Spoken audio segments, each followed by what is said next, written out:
চলো আজ তোমাদের সাথে শেয়ার করব আমার ভাইজ্যাক ট্রিপের 4th ভিডিও। আর এই ভিডিওটা তোমরা প্লিজ সবাই শেষ পর্যন্ত দেখো, কারণ এই ভিডিওর মধ্যে রয়েছে অরিজিনাল যে ডুবোজাহাজ হয় সেই ডুবোজাহাজের বাইরে ভিতরটা ঠিক কেমন ভাবে সব কিছু থাকে, সব কিছুই তোমাদের সাথে শেয়ার করব।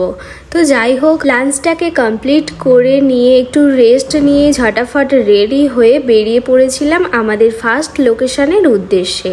আর আমাদের ফার্স্ট লোকেশন ছিল অনেকটা দূরে, আর যেখানে যাচ্ছি সেই জায়গাটার নাম হলো সীমাচালাম। যেহেতু আমরা অনেক জায়গায় ঘুরেছি, যেমন কৈলাসগিরি, রামানাইডু ফিল্ম স্টুডিও, তো ওগুলোও ছিল পাহাড়ের উপরে, বাট এই সীমাচালাম ছিল পাহাড়ের অনেকটাই উপরে। সীমাচালামে যাওয়ার সময় রাস্তা থেকে যখন যাচ্ছিলাম পাহাড়ের ধার ধরে, তো তখন একটু ঠান্ডা করছিল, কেন জানি না, অনেকটা যেহেতু উপরে তো সেই জন্য। তো অ্যাট লাস্ট চলে এলাম মন্দিরের কাছে। আর একটি কথা, এই মন্দিরটা এতটাই সুন্দর, আমার পার্সোনালি মনে হয়েছিল মন্দিরের ভিতরটা যেন পুরি ফিল হচ্ছিল, কেন জানি না। মন্দিরের ভিতরটা এতটাই সুন্দর, এতটা শান্ত একটা পরিবেশ, সত্যি অসাধারণ ছিল। আর এই যে ব্যারিকেডগুলো দেখতে পাচ্ছ, এই ব্যারিকেডগুলো ছিল লাইন দিয়ে পুজো দেওয়ার জন্য।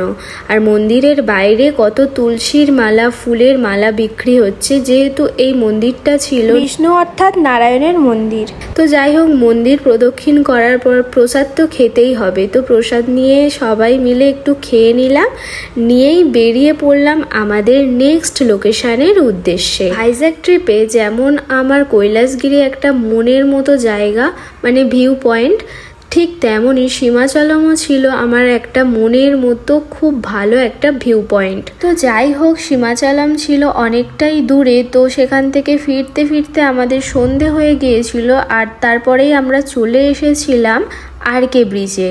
তো একটু বিচের ধারে বসেছিলাম বেশ কিছুক্ষণ ধরে, তো তারপরেই চলে গিয়েছিলাম আরকে বিচের ঠিক পাশের একটা এক্সিবিশনে।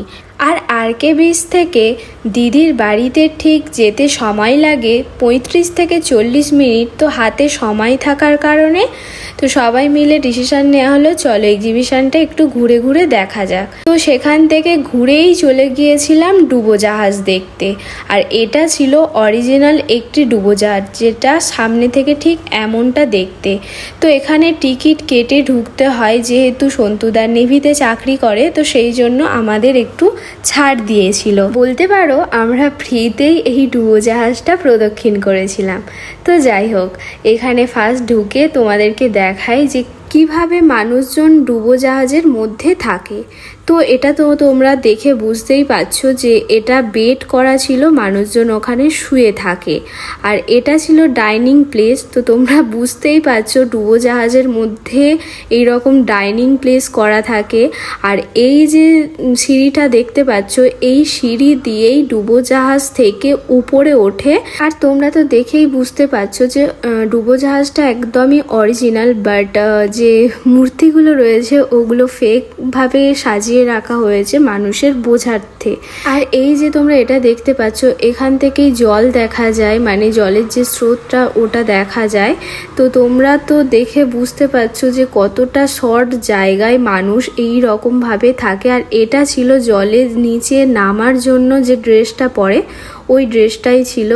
আর দেখো ডুবোজাহাজের মধ্যে রয়েছে কিচেন, যেখানে রান্না করছে। তারপরে একটু নিচে নেমেই ছিল এটা টয়লেট। তো তোমরা দেখেই বুঝতে পারছো। আর সন্তুদা আমাদেরকে সব কিছু গাইড করে দিচ্ছিল। আর তারপরেই ডুবোজাহাজ থেকে বেরিয়ে পড়লাম, বেরিয়েই একটু আইসক্রিম খেয়ে নিলাম, নিয়েই বাড়ির দিকে রওনা দিয়ে দিলাম। আর এই ছিল ভিডিও। তোমাদের কেমন লাগলো অবশ্যই কমেন্ট করে জানিও। তো সবাইকে টাটা।